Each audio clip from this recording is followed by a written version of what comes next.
Hi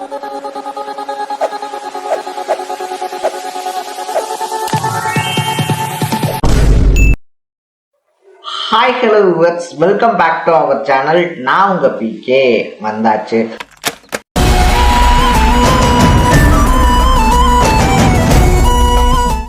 so தமிழகத்தினுடைய முதல்வராக வந்துட்டு தன்னுடைய 52வது பிறந்த நாளை இன்னைக்கு வெகு விமர்சையா செலிப்ரேட் பண்ணிக்கிட்டு இருக்காரு தாவேகாவுடைய தலைவரான திரு ஜோசப் விஜய் அப்படின்னு சொல்லலாம்.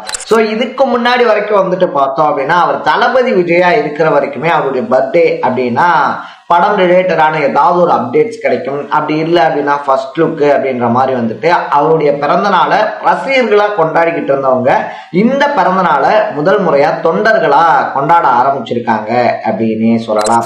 ஒரு பக்கத்துல வந்துட்டு ரத்த தான முகாம், இன்னொரு பக்கத்துல வந்துட்டு பார்த்தோம் அப்படின்னா பெரிய அளவுல அன்னதானம் அப்படின்னு சொல்லிட்டு மக்கள் பணியில இந்த டைம் விஜய் அவர்களுடைய ரசிகர்களா இருந்தவங்க தொண்டர்களா களமிறங்கியிருக்காங்க அப்படின்னு தான் சொல்றோம்.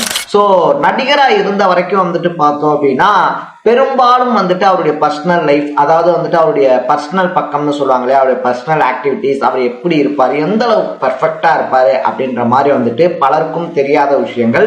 அவர் சிஎம் ஆனதுக்கு அப்புறமா வந்துட்டு பார்த்தோம் அப்படின்னா அந்த ஒர்க்கிங் டைமை ஃபாலோ பண்றதுல ஆரம்பிச்சு எல்லார் மாதிரியும் நானும் ஒருத்தன் தான் அப்படின்னு சொல்லி காட்டிக்கிற வரைக்கும் பல பரிணாமங்கள்ல விஜய் அவர்கள் தன்னை வெளிப்படுத்திக்கிட்டு இருக்காரு அப்படின்னு தான் சொல்லணும். ஸோ விஜய் அவர்கள் அரசியலுக்கு வந்தப்ப பெரும்பாலானவர்கள் சொன்னது வந்துட்டு என்ன அப்படின்னா, எல்லாரும் எம்ஜிஆர் ஆயிட முடியாது, விஜயகாந்த் அவர்கள் செஞ்ச அளவுக்கு கூட விஜய் வந்துட்டு அவ்வளவு நல்லது செய்யலையே, விஜயகாந்தையே இந்த மக்கள் ஏத்துக்கலன்னா விஜய் எப்படி ஏத்துக்குவாங்க அப்படின்ற மாதிரி பல விமர்சனங்கள் முன்வைக்கப்பட்டாலும் அது எல்லாத்தையுமே வந்துட்டு உடச்சி எரிஞ்சிட்டு ரெண்டு பெரிய திராவிட கட்சிகள் இருக்கும்போது அந்த ரெண்டு கட்சிகளையும் ஓரம் கட்டி இன்னைக்கு அரியணையில உட்கார்ந்துருக்காரு விஜய் அப்படின்னு சொல்லலாம். ஸோ விஜய் அவருடைய கெரியருடைய முக்கியமான டர்னிங் பாயிண்ட்ஸ் என்ன, அதை தாண்டி அவருடைய பர்சனல் லைஃப்ல இருந்து நம்ம தெரிஞ்சுக்க வேண்டிய விஷயங்கள் என்ன அப்படின்ற மாதிரி பல விஷயங்களை தான் இந்த வீடியோவில் நம்ம பேச போறோம். அதுக்கப்புறமா நம்ம சேனல்ல இதே மாதிரி அப்பப்ப அப்டேட்டா போயிட்டு இருக்க விஷயங்களை நீங்க தொடர்ந்து தெரிஞ்சுக்கணும் அப்படின்னு ஆசைப்பட்டீங்கன்னா மறக்காம சேனலை ஃபாலோ பண்ணி சப்ஸ்கிரைப் பண்ணிக்கங்க. விஜய் அவருடைய லைஃப் வந்துட்டு நம்ம எடுத்துட்டோம் அப்படின்னா அவர் மேல வைக்கப்படாத விமர்சனங்களே இல்லை அப்படின்னு தான் சொன்னோம். அத்தனை விமர்சனங்களையும் தாண்டி தன்னுடைய இலக்கு என்னவோ தன்னுடைய குறி என்னவோ அதுல மட்டும் வந்துட்டு பார்த்தோம் அப்படின்னா கான்சென்ட்ரேட் பண்ணதுனாலதான் இவ்வளோ பெரிய ஹைட்டுக்கு அவர் வந்திருக்காரு அப்படின்னு சொல்லலாம். ரீசெண்டா கூட வந்துட்டு பார்த்தோம் அப்படின்னா சட்டமன்றத்துல அவர் உருவக்கேலி எல்லாம் பண்ணியிருந்தாங்க. திமுக சார்ந்த எம்எல்ஏக்கள்லாம் வந்துட்டு உருவக்கேலி பண்ணியிருந்தாங்க. இதன் மூலியமா விஜய் அவர்களை மனசுடைஞ்சு போக வச்சிட முடியும், இதன் மூலியமா வந்துட்டு அவரை சோர்வடைய வச்சிட முடியும் அப்படின்னு சொல்லி நினைச்சாங்கன்னா அதை விட முட்டாள்தனம் எதுவுமே கிடையாது. ஏன்னா நம்மள பலருக்குமே தெரிஞ்ச ஒரு விஷயம் என்ன அப்படின்னா, நாளைய தீர்ப்பின் மூலியமா இன்ட்ரடியூஸ் ஆகும்போது இந்த மூஞ்சியெல்லாம் காசு கொடுத்து வாங்கணுமா, இந்த மூஞ்சியெல்லாம் வந்துட்டு காசு கொடுத்து யாராவது தியேட்டர்ல போய் பார்ப்பாங்களா அப்படின்ற விமர்சனம் எழுதப்பட்டிருந்த அந்த ஒரு டைம்ல வந்துட்டு மனசு உடஞ்சு போகாம தன்னைத்தானே திருத்திக்க ஆரம்பிச்சாரு. டான்ஸ் வந்துட்டு பர்ஃபெக்டா ஆடணும், ஆக்ஷன்ஸ் வந்துட்டு பர்ஃபெக்டா பண்ணணும், டைலாக்ஸ் டெலிவரி வந்துட்டு பர்ஃபெக்டா பண்ணணும் அப்படின்னு சொல்லிட்டு அவர் என்னென்ன தப்பெல்லாம் பண்ணியிருந்தாரோ அது எல்லாத்தையும் சரி பண்ணி ஒரு பக்காவான ஆக்டர் மெட்டீரியலா தன்னை மாத்திக்கிட்டு இருந்தாரு அப்படின்னு சொல்லலாம். அதனால சட்டமன்றத்துல உருவக்கேலி செய்யறதுக்கெல்லாம் உடஞ்சு போறதுக்கு அவர் முன்னாடி இருந்த முதலமைச்சர்கள் கிடையாது. ஆல்ரெடியே உருவக்கேலியில் ஆரம்பிச்சு பல விமர்சனங்கள் ஆரம்பிச்சு எல்லாத்தையும் பார்த்து ஸ்ட்ரகிள் பண்ணி ஃபேஸ் பண்ணி வந்திருக்கிறதுனால அவர் அவ்வளவு சீக்கிரம் யாரும் உடைச்சிட முடியாது அப்படின்னு சொல்லலாம். ஸோ எக்கச்சக்கமா வந்துட்டு ஆரம்ப காலகட்டத்தில் காதல் படங்களை விஜய் அவர்கள் நடிச்சுக்கிட்டு இருந்தாலும் அதுக்கப்புறமா ஆக்ஷன் படங்களுக்கு அவர் திரும்பி இருந்தாலும் கூட சுறா படத்துக்கு அப்புறமா பெரும்பாலும் அவருடைய படங்கள்ல அரசியல் அப்படின்றது கலந்துருந்துச்சு அப்படின்னு சொல்லலாம். ஸோ சுறா படத்துல வந்துட்டு மீனவ சமுதாயத்தை சார்ந்தவரா நடிச்சிருந்ததா இருந்தாலும் சரி, அத்தனை பேருக்கும் வீடு கட்டி தரணும் அப்படின்றதா இருந்தாலும் சரி, அதை தாண்டி அடுத்தடுத்து வந்த படங்கள் அவருடைய அரசியல் ஆசைய இந்த உலகத்துக்கு வெளிக்காட்டக்கூடிய சந்தர்ப்பங்களை ஏற்படுத்துச்சு அப்படின்னு சொல்லலாம். அதுலயும் குறிப்பா தலைவா படத்துல த டைம் டு லீட் அப்படின்ற டேக்லைனுக்காக இருந்த பிரச்சனை இருக்கு இல்லையா, அது விஜய் அவர்களை ரொம்ப பெரிய அளவுல பாதிச்சிருந்தாலும் அங்க இருந்துதான் அவருடைய அரசியல் விதை அப்படின்றதும் போடப்பட்டிருந்துச்சு.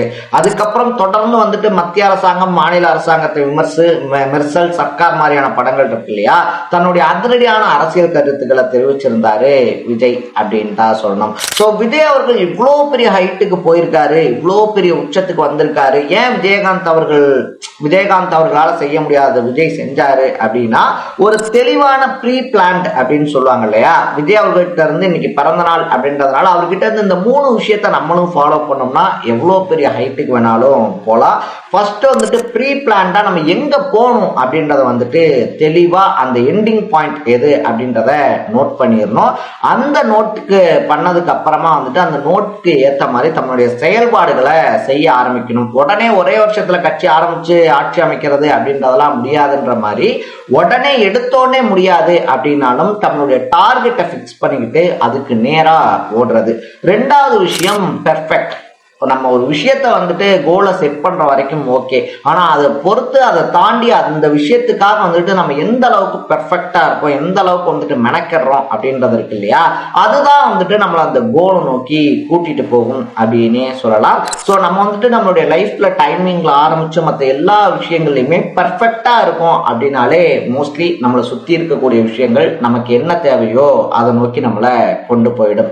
3வது ரொம்ப முக்கியமான விஷயம், அவங்க சொல்றாங்க இவங்க சொல்றாங்க அப்படின்னு சொல்லிட்டுலாம் எதையும் போட்டு குழப்பிக்காம நம்ம கான்பிடென்ட்டா இருந்தோம் அப்படின்னாலே போதும். இதுதான் வந்துட்டு நம்மளுடைய பிளான், இதை நோக்கி தான் வந்துட்டு நம்ம வர்றோம், இதுதான் நம்மளுடைய கோல் அப்படிங்கும் போது அடுத்தவங்க வந்துட்டு உன்னால அது முடியாது இது முடியாது அப்படின்னு சொல்லி சொன்னாலும் நம்மளால முடியும் அப்படின்றத நம்ம நம்பினாலே போதும். அது நம்மளுடைய லைஃப்ல அடுத்த கட்டத்தை நோக்கி நம்மளை கூட்டிட்டு போகும் அப்படின்னு சொல்லுவாங்க. ஸோ இந்த 3 வந்துட்டு பார்த்தோம் அப்படின்னா தன்னுடைய சினிமா கேரியர்ல இருந்து ஃபாலோ பண்ணதுனாலதான் இன்னைக்கு அரசியல்லையும் விஜய் அவர்கள் ரொம்ப பெரிய இடத்துல இருக்காரு அப்படின்னு சொல்லலாம். சோ முன்னாடியே சொன்ன மாதிரி இதுவரைக்கும் வந்துட்டு பார்த்தோம் அப்படின்னா தன்னுடைய ரசிகர்களுக்காக பிறந்த நாளை கொண்டாடினவரு இன்னைக்கு ஒட்டுமொத்த தமிழ் மக்களுக்காகவும் தன்னுடைய பிறந்த நாளை கொண்டாடிக்கிட்டு இருக்காரு அப்படின்னு சொல்லலாம். சோ சினிமால ஒரு ரொம்ப பெரிய புரட்சி பண்ண மாதிரி அரசியல்லையும் ஒரு ரொம்ப பெரிய புரட்சி அப்படின்றத பண்ணி ஆட்சிக்கு வந்திருக்கக்கூடிய விஜய் அவர்கள்ட்ட இருந்து இன்னும் பல நல்ல விஷயங்களை நம்ம எதிர்பார்க்கலாம் அப்படின்னு சொல்லிட்டு அவருக்கு நம்ம சேனல் சார்பா ரொம்ப பெரிய வாழ்த்துக்கள் அப்படின்றத தெரிவிச்சுக்கிறோம். நீங்க இதே மாதிரி அப்பப்ப அப்டேட்டா போயிட்டு இருக்க விஷயங்கள், அது கரண்ட் அஃபேர்ஸா இருந்தாலும் சரி, பாலிடிக்ஸா இருந்தாலும் சரி, ஸ்போர்ட்ஸா இருந்தாலும் சரி, அப்பப்ப அப்டேட்டா போயிட்டு இருக்க விஷயங்களை நீங்க தொடர்ந்து தெரிஞ்சுக்கணும் அப்படின்னு ஆசைப்பட்டீங்கன்னா மறக்காம சேனலை ஃபாலோ பண்ணி சப்ஸ்கிரைப் பண்ணிக்கங்க. நாளைக்கு இதே மாதிரி இன்னொரு இன்ட்ரெஸ்டிங்கான வீடியோவோட சந்திக்கலாம். Bye by.